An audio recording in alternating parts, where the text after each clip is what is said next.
Bismillahirrahmanirrahim. Cara untuk membersihkan hati dan pikiran kita, sekaligus meluruskan niat kita, itu kurang lebih ada 5 hal yang dapat ditempuh. Terutama mohon ibu bapak ya, tolong perhatikan yang 5 ini dan amalkan, aplikasikan, contohkan kepada anak cucu kita. 1. Caranya dengan banyak membaca dan mengkaji Al-Quran. Di antara fungsi membaca dan memahami bacaan Quran itu adalah salah satunya membersihkan penyakit-penyakit yang ada di dalam jiwa kita. Ada 2 jenis penawar. 1, penawar obat fisik, dikenal dengan dawa. Penyakitnya daun, obatnya dawa. Jadi kalau kita berobat ke dokter, diberikan resep, kemudian obatnya berbentuk kapsul atau tablet, itu dalam bahasa Arab dinamakan dawa, obat fisik. Yang kedua, ada namanya obat jiwa. Dan obat bagi penyakit yang memang sudah tidak bisa ditangani lagi oleh makhluk. Jadi ini puncak segala penawar, dinamakan dengan syifa. Dinamakan dengan syifa. Quran itu, di antara fungsinya adalah menjadi syifa, penawar, obat, penghilang penyakit-penyakit yang ada di dalam jiwa, sekaligus mampu menyembuhkan penyakit fisik yang sudah tidak bisa lagi ditangani oleh dawa. Apa dalilnya? Harus ada dalil ya. Quran surat Al-Isra, surat 17 ayat ke-82. Quran surat Al-Isra, surat 17 ayat 82. Wa nunazzilu minal Qur'ani ma huwa shifaa'un wa rahmatun lil mu'minin. Wa nunazzilu minal Qur'an, dan kami jadikan, kami turunkan di antara ayat-ayat Quran itu yang bila sering dibaca, dipahami dengan baik, diamalkan kandungannya, itu bisa membersihkan jiwa, menjadi penawar bagi penyakit-penyakit jiwa yang sering meresap ke dalam diri kita. Wa rahmatun lil mu'minin, sekaligus menjadi rahmat, kemudahan dalam mengiringi aktivitas yang kita jalani di dalam aktivitas keseharian kita. Itu yang pertama.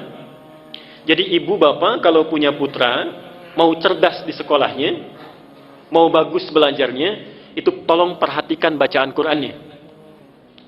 Semua orang Islam yang pintar-pintar, kita tidak usah berbicara zaman sahabat ya, masa-masa keemasan Islam saja setelah tabi'in, semua ulama, semua cendekiawan, semua ilmuwan yang akan mempelajari ilmu-ilmu hidup, ilmu-ilmu kehidupan, ada matematika, biologi, fisika, kimia, semuanya mempelajari Quran dulu.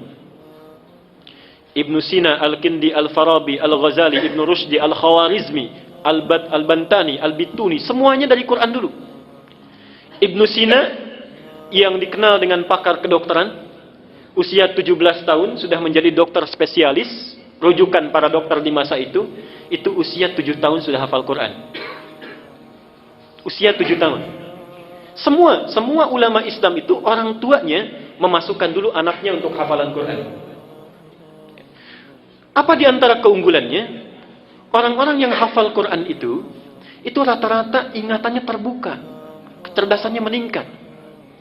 Ibnu Sina itu dikenal hampir sulit lupa. Dan kalau lupa, itu tidak membuka buku, Pak, Ibu. Datang ke masjid, sholat 2 rakaat, itu ingat kembali. Ibnu Sina. Kita hampir mirip ini. Cuma bedanya kalau kita sholat, semua ingat. Ingat, saya sampaikan 3 amalan yang sifatnya sangat unik. Karena saling bertentangan. Ini 3 ibadah. Saking uniknya pahalanya besar. 1, ibadah yang bila dilakukan tidak melahirkan rasa bosan, tapi cepat mendatangkan kantuk.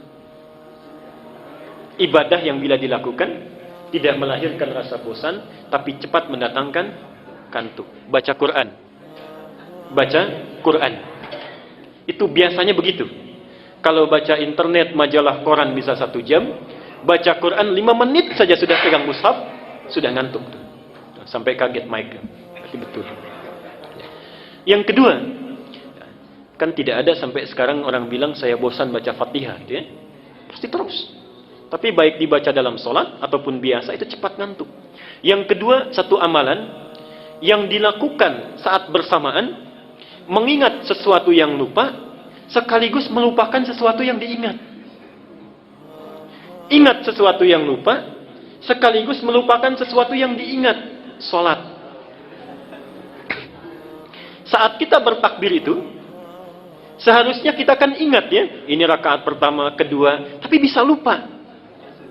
Dan saat yang bersamaan bisa mengingat sesuatu yang lupa.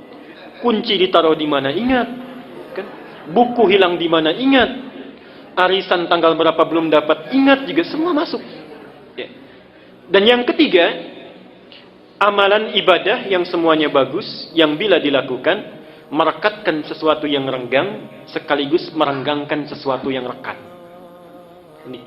Merekatkan sesuatu yang renggang sekaligus merenggangkan sesuatu yang rekat. Nikah.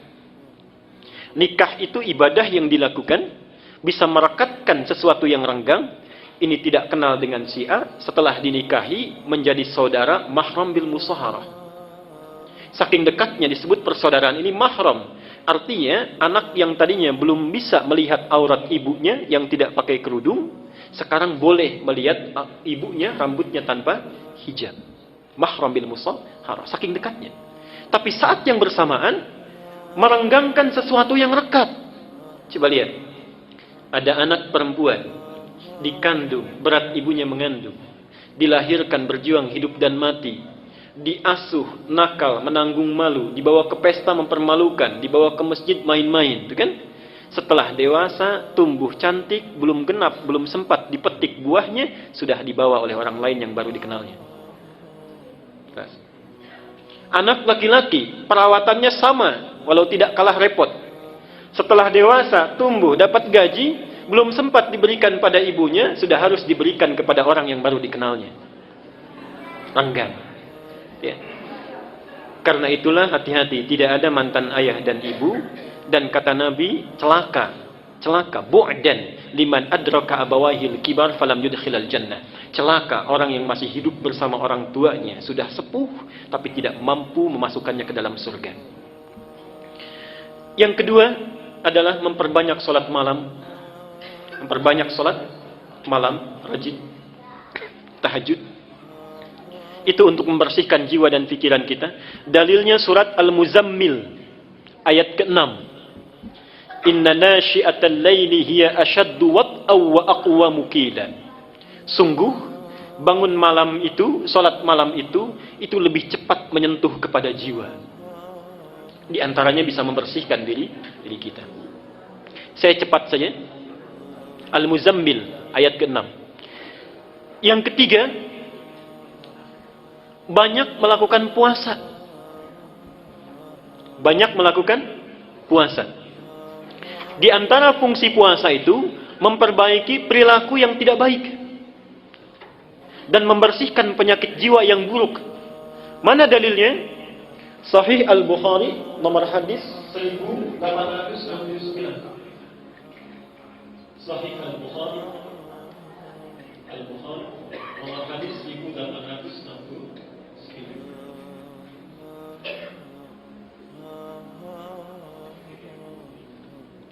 Kullu amal ibni Adam lahu illa siyam fa innahu li wa ana ajzi bihi.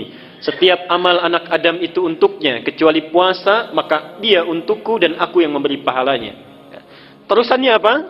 Diteruskan oleh Nabi, fa inimruun qatalahu aw syatamahu, maka jika ada seseorang yang memprovokasi dirinya untuk mengajak berkelahi, untuk mencaci dirinya, untuk berbuat yang tidak baik, maka katakanlah, kata Nabi, inni shaimun marwataini. Katakan saya puasa, saya puasa. Jadi fungsi puasa itu untuk menahan dan memperbaiki diri dari perilaku-perilaku yang tidak baik.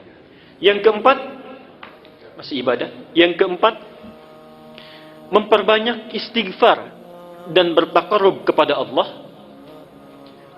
Memperbanyak istighfar dan bertaqarrub kepada Allah, khususnya di penghujung malam menjelang waktu fajar. khususnya di penghujung malam menjelang waktu fajar. Dalam bahasa Quran disebut dengan sahar istilahnya.